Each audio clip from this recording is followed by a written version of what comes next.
Oi, gente! Antes de começar esse vídeo, eu preciso avisar a vocês que esse é mais um daqueles vídeos que estou regravando. Se você é novo aqui no canal e não sabe, no início do canal eu fui bastante criticada por causa da minha narrativa. Algumas pessoas me chamaram de desesperada. E então por isso eu decidi tirar pelo menos 2 vezes no mês, regravar esses vídeos, para que vocês possam assistir na melhor narrativa que eu tenho no momento, tá? Como eu sempre falo pra vocês, esses vídeos são vídeos extras. Toda semana eu coloco 3 vídeos aqui no canal, então não importa o dia que esse vídeo sair, ele será o 4º vídeo e será um vídeo extra. Se você já assistiu esse caso e não quer continuar, não tem problema, clica na aba vídeos aqui do canal, assiste os inéditos. Se você já assistiu, mas quer me ajudar no engajamento, te agradeço muito por ficar aqui, tá? Se você não conhece esse caso, eu gostaria de te pedir para você ficar aqui comigo. E então, bora conhecer agora o nosso caso de hoje.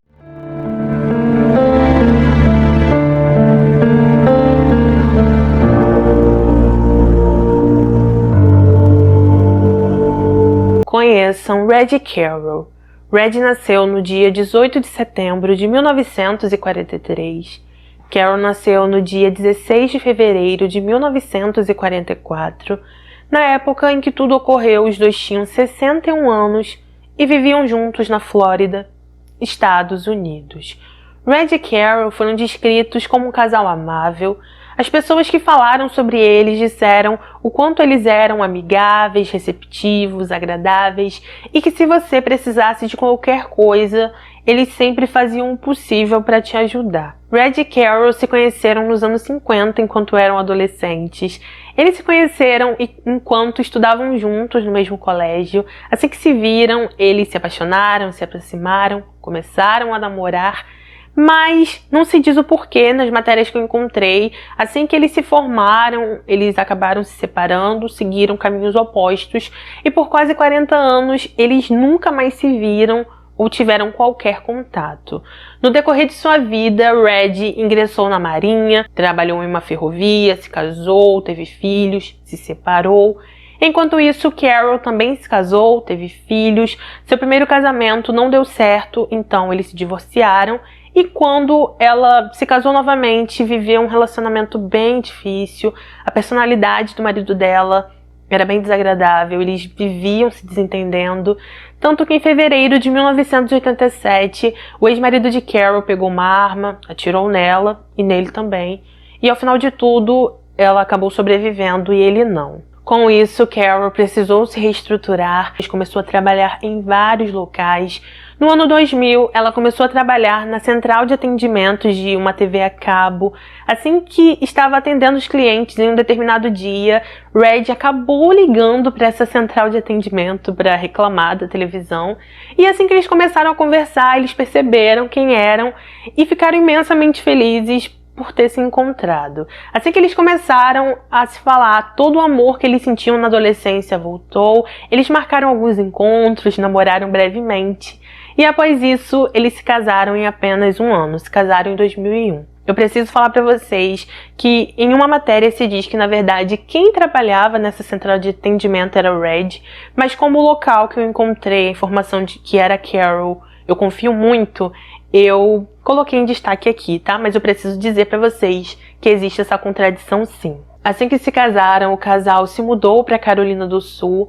Nem os filhos de Red nem de Carroll foram morar com eles, já que eles já eram adultos e tinham sua própria vida, então não tinham porquê. Quando se mudaram para Carolina do Sul, eles compraram uma casa, um carro, fizeram amizade com a maioria das famílias de seu bairro, principalmente com uma família que tinha uma adolescente que se chamava Tiffany.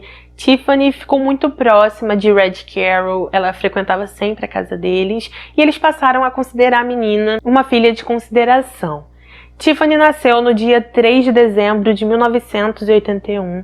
Em sua infância e adolescência, as pessoas a descreveram como uma ótima menina, disseram que ela era escoteira, líder de torcida do colégio e que ela amava tocar flauta. Quando Tiffany teve idade suficiente, Red e Carroll venderam o carro deles para ela.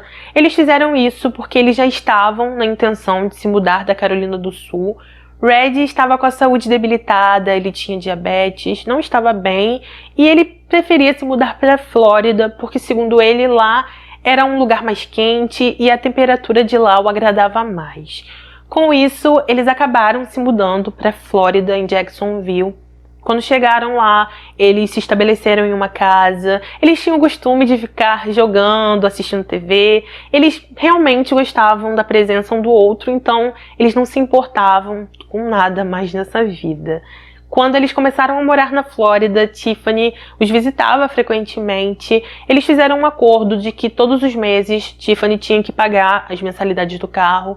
Então, todos os meses, ela dirigia até Jacksonville, pagava Red Carroll, passava a noite lá, ficava com eles, porque como eu disse para vocês, eles adoravam ela, e depois ela voltava para casa. Todas as vezes que Red e Carroll sabiam que Tiffany estava na Flórida, eles faziam questão de que ela passasse a noite na casa deles, e então, sempre que ela ia para lá, ela fazia isso. Em junho de 2005, como já estava acostumada a fazer, Tiffany dirigiu até a Flórida, a casa do casal. Assim que chegou ali, ela apresentou seu namorado Michael. Eles entraram, comeram, conversaram. Red e Carroll contou a eles que estavam muito felizes porque tinham conseguido vender a casa da Carolina do Sul por quase $100 mil.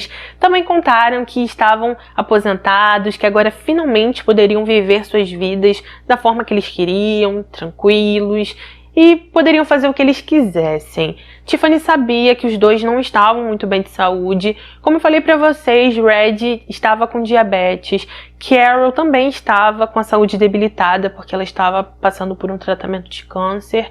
Então, eles ficaram ali fazendo companhia para o casal. Tanto Tiffany quanto seu namorado passaram a noite lá.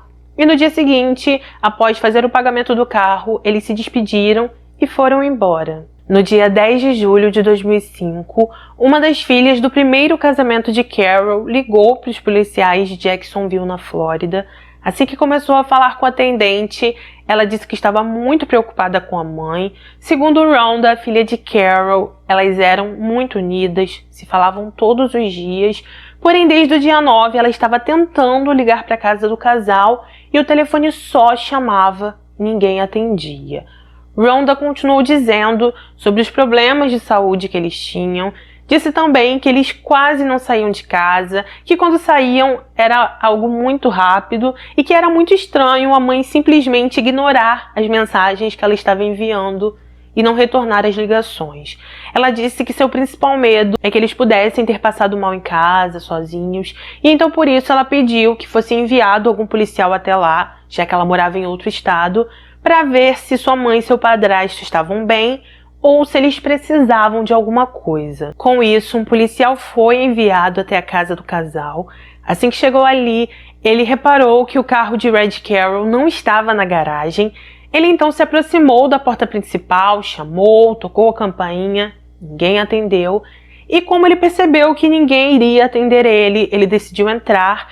Quando entrou, ele logo notou um cheiro forte de limpeza, percebeu que muitas coisas estavam remexidas, viu vários extratos bancários espalhados na casa, vasculhou todo o local, não os encontrou, e quando ele foi à cozinha, ele logo ficou alerta porque ele viu panelas em cima do fogão, recém-usadas, viu também que haviam pratos em cima da mesa do jantar, 2 pratos, como se eles estivessem comendo e do nada decidissem ir embora. Como o policial estava desconfiando que um roubo havia acontecido na casa, ele decidiu pegar um dos extratos bancários, ligou para o banco.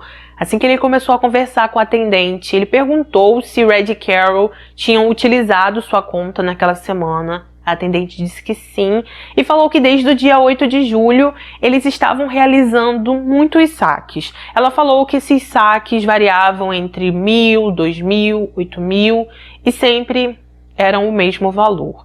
O policial então pediu para ela bloquear essa conta. Ele também pediu o endereço dos caixas eletrônicos onde houveram esses saques. Eles demoraram para enviar o endereço dos caixas eletrônicos, mas eles logo bloquearam a conta. A partir daí, então, uma investigação se iniciou. Os investigadores rodaram o bairro do casal, porém, eles não encontraram nem Red nem Carroll. E em um certo dia, enquanto estavam vasculhando toda a área, eles acabaram encontrando o carro deles. Ao olhar dentro do carro, eles não encontraram as chaves, o casal também não estava ali. Porém, no porta-malas, eles encontraram 2 pás. Com isso, eles continuaram procurando. No dia 12 de julho, os policiais receberam uma ligação. Assim que o detetive começou a conversar com essa pessoa, ele disse que era Red, falou com o policial que ele estava viajando com a esposa, que do nada a conta dele foi bloqueada e que ele precisava muito utilizar. O policial então falou que era um mal-entendido, que eles achavam que tinha acontecido alguma coisa, mas já que ele dizia que estava tudo bem, ok. Ele também pediu para falar com Carol, então uma mulher atendeu esse telefone, falou com o policial. Porém, assim que eles desligaram, os policiais começaram a conversar e disseram que jamais aqueles 2 jovens pareciam ser um casal de 61 anos. Eles liberaram a conta para que aquele casal pudesse usar e ser localizado. Também pegaram o número de telefone que eles utilizaram para ligar para o detetive, puxaram todas as informações, descobriram que o dono daquele telefone tinha ligado muitas vezes para uma empresa de aluguel de carros, foram até lá, puxaram todas as informações da pessoa que alugou, descobriram qual era o modelo desse carro e a partir daí eles também receberam uma ligação do banco onde eles receberam os endereços dos caixas eletrônicos que a pessoa utilizou o cartão de Red Carroll. A partir daí eles conseguiram algumas fotos das pessoas que sacaram esse dinheiro, também conseguiram rastrear essa pessoa por causa do carro que ela alugou.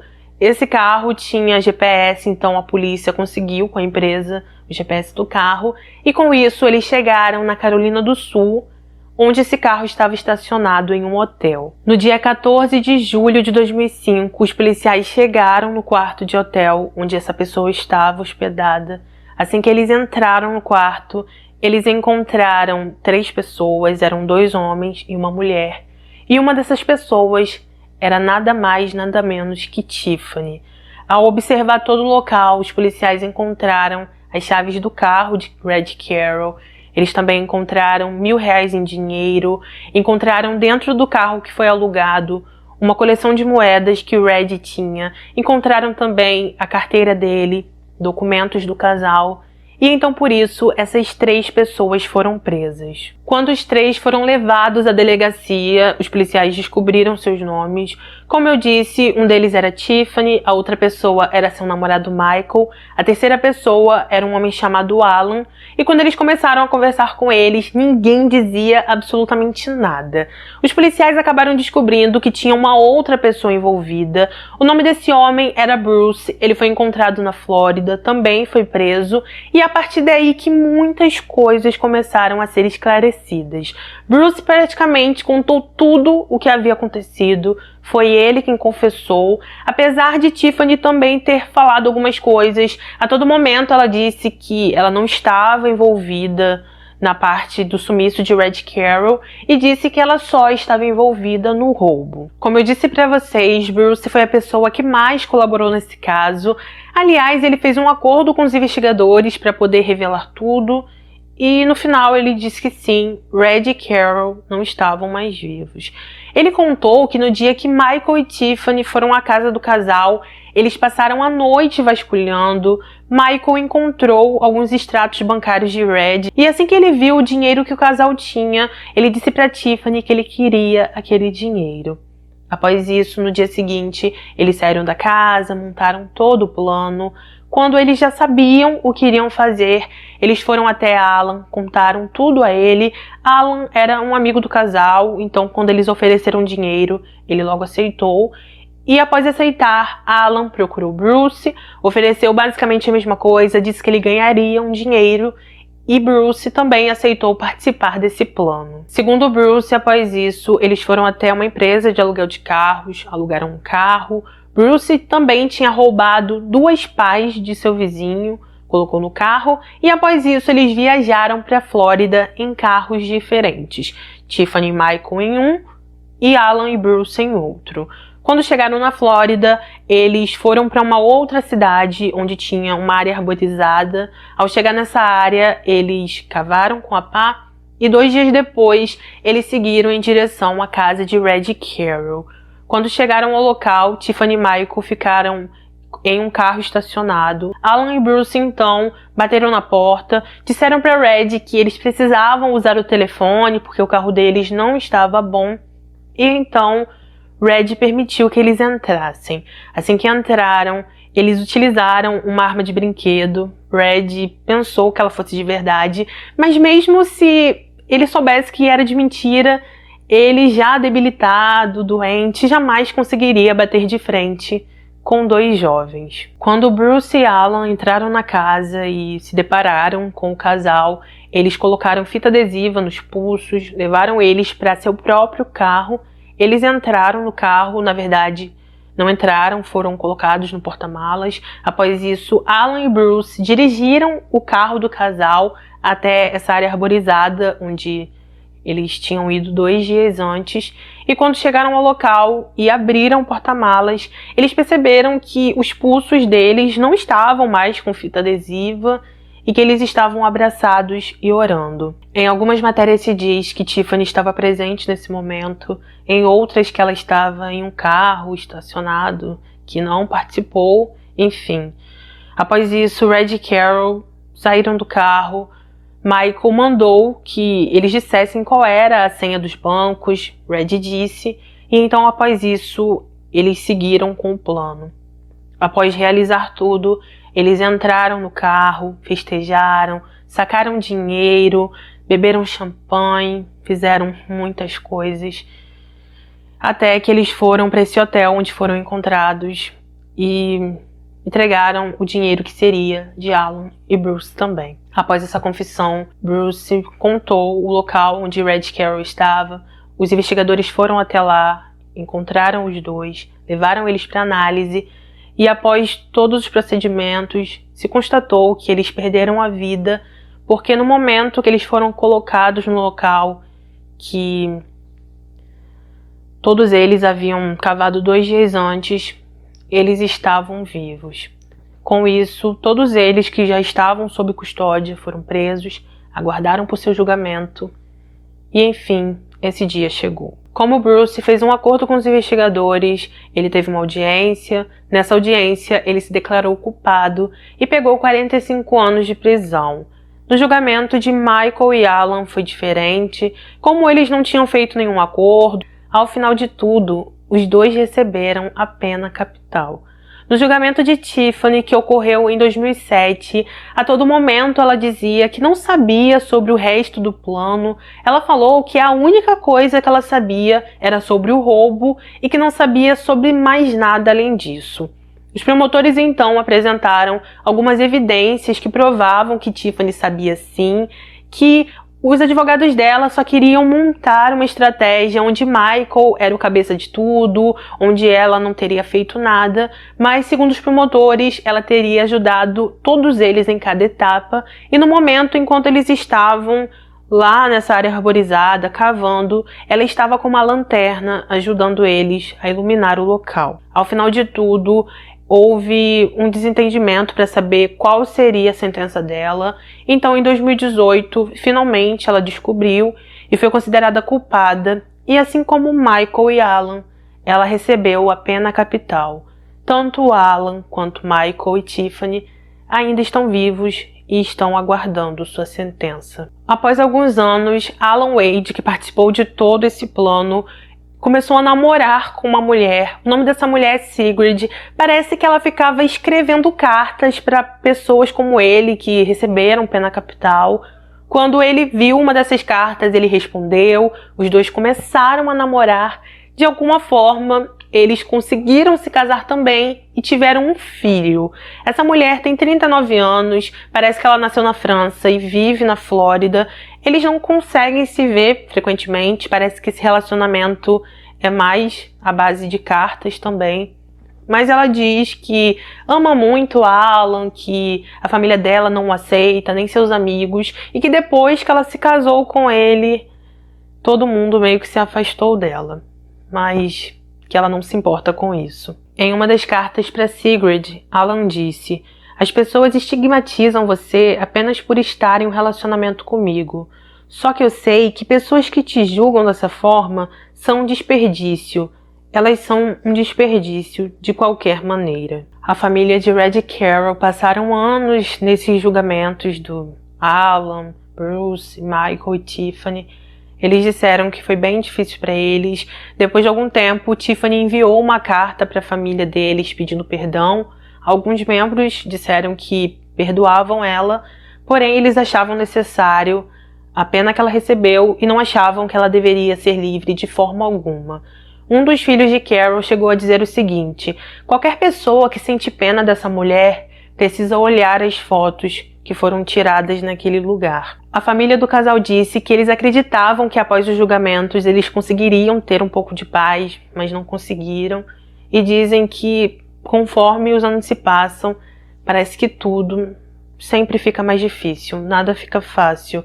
Muitas pessoas se comovem com essa história porque Red e Carol foram se reencontrar já com 60 anos, na verdade com quase 60 anos, e infelizmente eles tiveram pouco tempo para curtirem esse amor. Então, gente, esse foi o nosso caso de hoje. Como eu acabei de dizer, o que me comove e o que comove muitas pessoas que conhecem esse caso é porque o Red e a Carol demoraram tanto para se reencontrar. E quando eles se reencontraram, eles ficaram pouco tempo juntos. Fora também toda a ingratidão da Tiffany, tudo que eles fizeram por ela, todo o amor que eles deram a ela só pagou com maldade.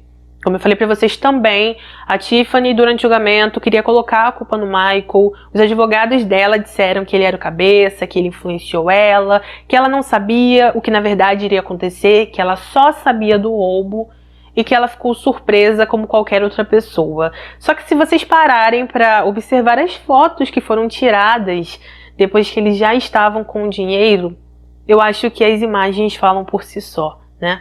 Deixa aqui nos comentários o que você achou sobre esse caso, se você já tinha visto ele aqui no canal ou não, o que você acha sobre isso tudo? Você acha que a Tiffany é inocente? Que ela não sabia o que iria acontecer? Coloca aqui sua opinião, que é muito importante pra mim, tá? Não se esquece, por favor, também de deixar o seu like e ativar o sininho para ser notificado dos próximos vídeos. E é isso, te agradeço de coração se você chegou até aqui, mesmo já tendo assistido o vídeo.